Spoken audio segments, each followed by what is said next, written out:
bien? Bienvenue dans une nouvelle vidéo, bienvenue sur Helen's Universe, la chaîne qui vous présente de la littérature afro et caribéenne et surtout de la littérature haïtienne. Aujourd'hui, je suis contente de vous présenter une nouvelle vidéo et c'est pour vous présenter donc mes lectures de février et mars. Alors, en février, qui était le Black History Month, j'ai eu la chance de lire quelques ouvrages que j'avais prévu de lire et franchement, je suis quand même ravie. Je n'ai pas tout lu, je vous laisserai la vidéo, mais j'ai quand même réussi à lire pas mal d'ouvrages. Alors, l'ouvrage que je voulais absolument lire, c'était la première fois Le Feu de James Baldwin aux éditions Folio.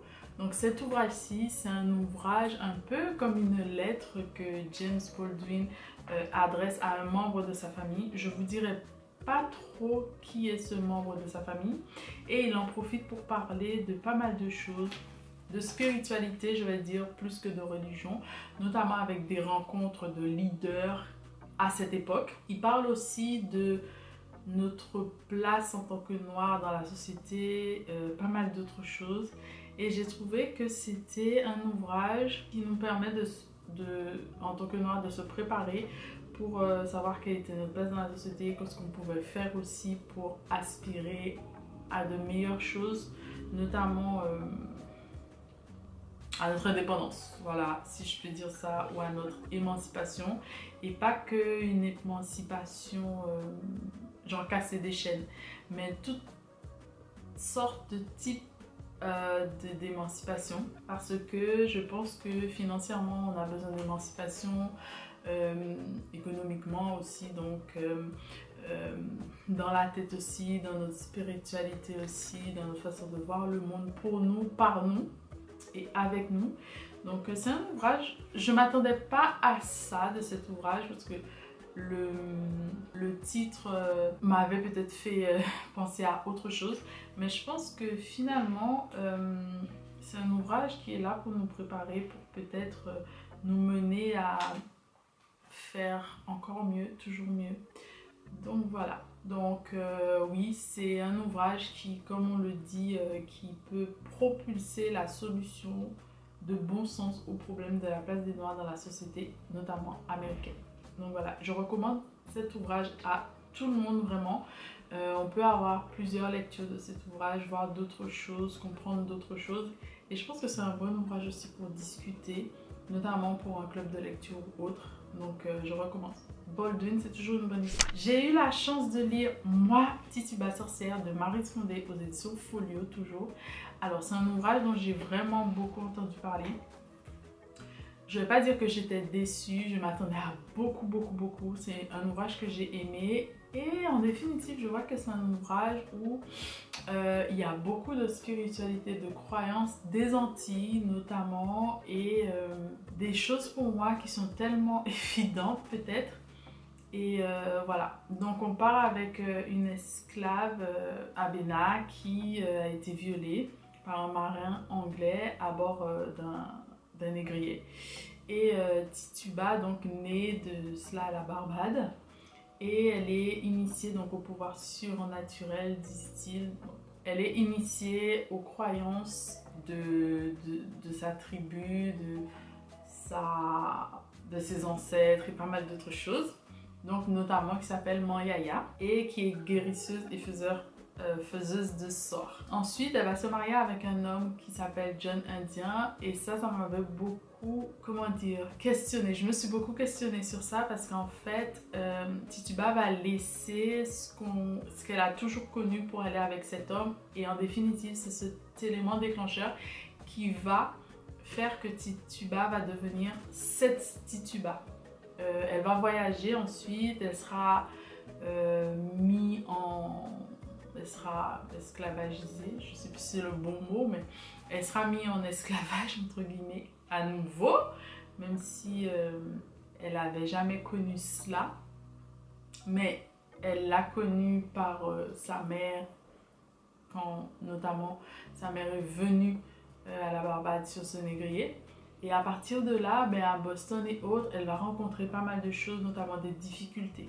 Elle aura toujours sa grand-mère et sa mère qui vont venir lui parler, lui raconter des choses, lui dire que ce sont ses choix et qu'en définitive, elle va devoir faire avec ses choix. Et je ne vais pas plus vous en dire parce que je pense que je devrais faire une vidéo que pour cet ouvrage. Mais c'est un ouvrage quand même que j'ai beaucoup quand même aimé parce que ça m'a permis de donner envie aussi de continuer. Ça m'a permis de continuer pour connaître la fin. Je recommande Tituba, moi Tituba sorcière à tout le monde.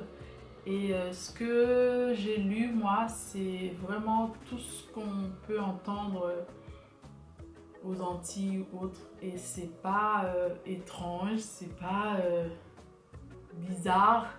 C'est les périodes, les croyances, les sociétés qui rendent certaines personnes moins bien ou moins pires que ce qu'elles sont en fait.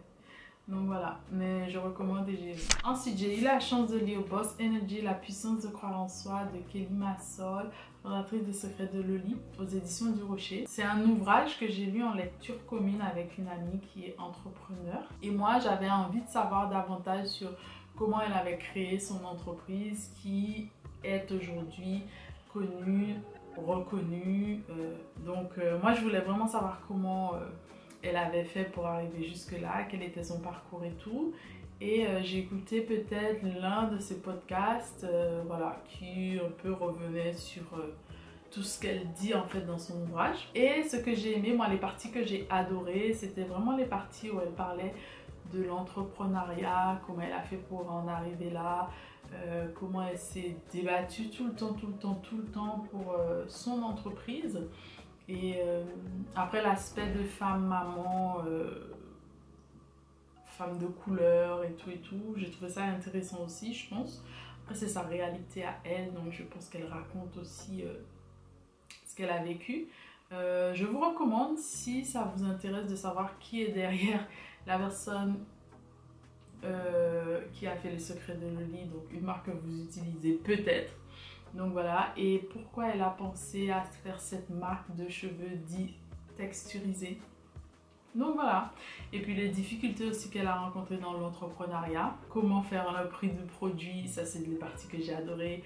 Comment on fait de la formulation, comment elle avait des ouvrages de chevet qui parlaient d'ingrédients, de pas mal de choses. Moi, c'est ce qui m'anime en fait dans l'entrepreneuriat. Toujours apprendre des choses, faire des choses, rebondir et tout. Donc, c'est ce que je voulais voir. On a plus l'aspect de sa vie, de son parcours, etc. et moins dans le détail de tout ça. Mais j'ai apprécié. Voilà. Ensuite, j'ai eu la chance de lire donc, Le jour où les Antilles feront peuple de Mathieu Gama. Que j'avais reçu il y a beaucoup d'années, je crois, je sais plus quand, mais vraiment.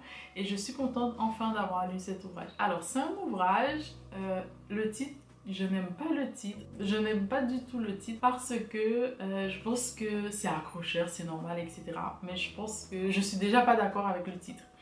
Moi, la partie que j'ai aimée, je crois que c'est la dernière partie où il parle en fait une identité antillaise inclusive car résiliente. Je pense que c'est ça, la dernière partie et peut-être l'avant-dernière. Non, c'est ça. La troisième partie qui est le peuple des Antilles résilients et il y a ça. En fait, pourquoi? Parce que je pense qu'il revient sur pas mal d'autres choses qui expliquent une part qui sont les Antillais ou pas.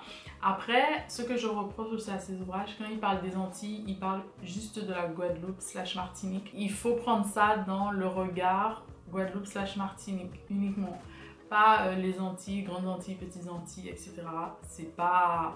Ça englobe pas tout ça, même s'ils parlent à un moment d'Haïti, ça englobe pas toutes les Antilles.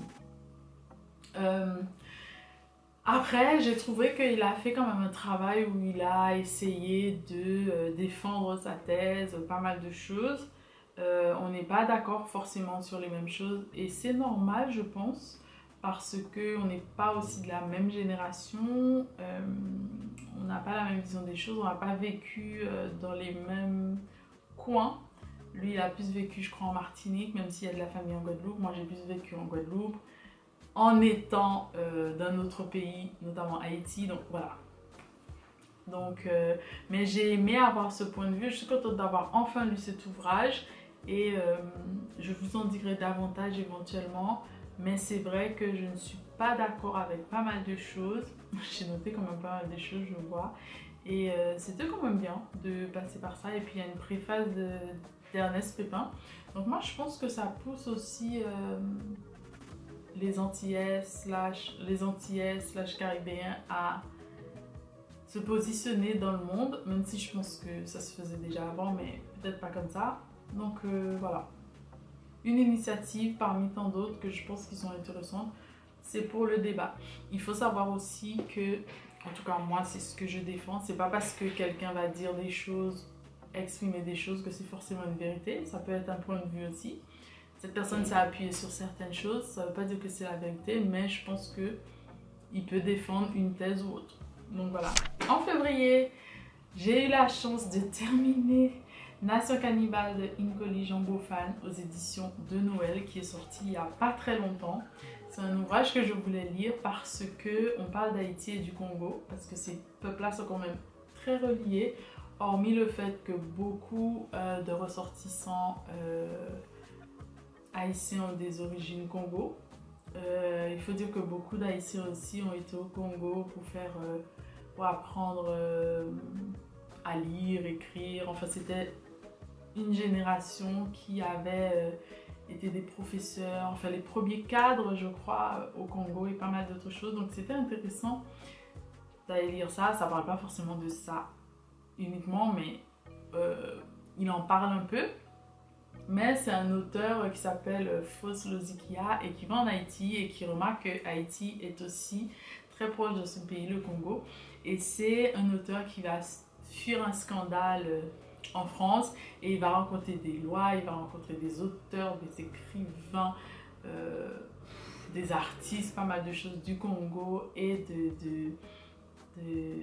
d'Haïti. Il va expliquer le pays un peu, ce qui se passe avec les gangs, ce qui s'est passé aussi avant, la politique, pas mal de choses. Et la seule chose que je reproche vraiment, que je trouve que c'est dommage, c'est que malheureusement, quand il a utilisé le créole, c'était de très mauvaises traductions par moment. Mais voilà, je pense que ça, on aurait pu faire un effort par rapport à ça. Je pense qu'il connaît suffisamment d'Haïtiens et de personnes qui auraient pu mettre les vraies phrases en vrai créole haïtien. Voilà, parce que parfois c'était du créole, mais pas forcément haïtien, ou que je sais pas. Mais c'est un choix, voilà. Et voilà, c'est tout ce que j'ai lu. J'ai commencé également La Parabole des Talents d'Octavia E. Butler aux éditions du Diable Vauvert, Les Poches du Diable. Malheureusement, je n'ai pas terminé parce que j'ai mis cet ouvrage en pause. J'ai mis cet ouvrage en pause pour commencer et terminer Nation Cannibale. Mais j'espère reprendre très bientôt et puis je suis presque à la moitié, on va dire. Donc je vais continuer mon petit... c'est pas un périple, mais ma petite aventure avec grand plaisir. En tout cas, c'est ce que j'ai pu lire pendant ces 2 mois. J'avance lentement mais sûrement et j'espère que cette vidéo vous aura plu. N'hésitez surtout pas à vous abonner, à me laisser un petit commentaire pour me dire ce que vous avez pensé de ces ouvrages si vous les avez lus. Est-ce que vous souhaitez les lire éventuellement? Voilà. Qu'est-ce que vous avez lu d'autres de ces auteurs? Et puis nous, on se dit à très bientôt pour de nouvelles aventures ensemble. N'hésitez pas à aller voir d'autres vidéos sur la chaîne. À bientôt. Bisous.